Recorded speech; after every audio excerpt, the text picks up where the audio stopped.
বেশিরভাগ পারেনি, দুঃখ প্রকাশ করছে। জুলাই জাতীয় সনদে বাস্তবায়নের প্রক্রিয়া নেই কিংবা এই সনদের আইনি ভিত্তি কি হবে এই প্রশ্নে যখন স্বাক্ষর করা নিয়ে সংশয় জাতীয় নাগরিক পার্টি এনসিপি সহ দলগুলোর মধ্যে, তখন জাতীয় সংসদের এলডি হলে ঐকমত্য কমিশনের এই সংবাদ সম্মেলন। যার জন্য আমাদেরকে প্রাণ দিতে হয়েছে, গুমের শিকার হতে হয়েছে, নিপীড়ন মোকাবেলা করতে হয়েছে। শুরুতে এই কমিশনের শেষ সংবাদ সম্মেলন মনে হলেও জানানো হয় কমিশন থাকছে আরও 15 দিন। সহ সভাপতি বলেন, অভ্যুত্থানের অগ্রনায়ক এনসিপি নেতাদের মতো তারাও মনে করেন বাস্তবায়নের প্রক্রিয়া স্পষ্ট করা ছাড়া এই প্রক্রিয়া অসম্পূর্ণ।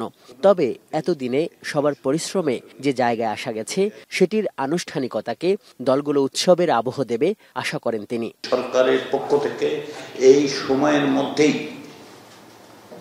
সুনির্দিষ্ট পদক্ষেপ গ্রহণের মধ্য দিয়ে জুলাই সনদের বাস্তবায়নের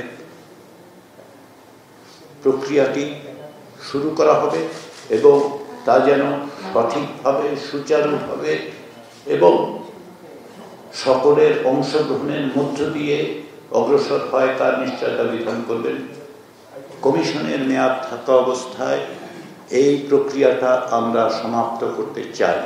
অধ্যাপক আলী রিয়াজ স্পষ্ট করেন, শুক্রবার জাতীয় সংসদের দক্ষিণ প্লাজায় মূলত সনদ ও অঙ্গীকার নামায় স্বাক্ষর হবে এবং এর পরে মূলত বাস্তবায়নের প্রক্রিয়া নিয়ে তারা আটঘাট নামবেন। সেক্ষেত্রে গণভোট, আগামী সংসদকে গাঠনিক ক্ষমতা দেয়া সহ সনদ বাস্তবায়নের নানা দিক সামনে রেখে আগাচ্ছেন তারা। কালকেই আমরা সকলের স্বাক্ষর নিতে পারলেই সবচেয়ে ভালো, একটা উৎসব মুখর একটা আনুষ্ঠানিকতার মধ্যে। কিন্তু যদি কোনো দল পরবর্তী সময়েও ধরুন এই মুহূর্তে স্বাক্ষর না করেও বলেন এই প্রক্রিয়ায় তো তারা অংশীদার, ফলে এই অংশীদারিত্বের কারণে তারা যদি পরে দিতে চান, আমরা নিশ্চয়ই আমার মনে হয় যে সেটা অংশগ্রহণের শরিক দল হিসেবে, শরিক হিসেবে তাদের তো সেটা থাকতেই পারে। ব্রিফিংয়ে দেশের জন্য জীবন দেয়া শহীদ ও আহতদের প্রতি দায় অনুভবের অনুভূতি নিয়ে সিদ্ধান্ত নেবার আহ্বান জানান ঐকমত্য কমিশনের সহসভাপতি। এই সরকার প্রতিষ্ঠিত হয়েছে গণঅভ্যুত্থানের মধ্য দিয়ে, এটাও বাস্তবতা, এটাই প্রথম বাস্তবতা।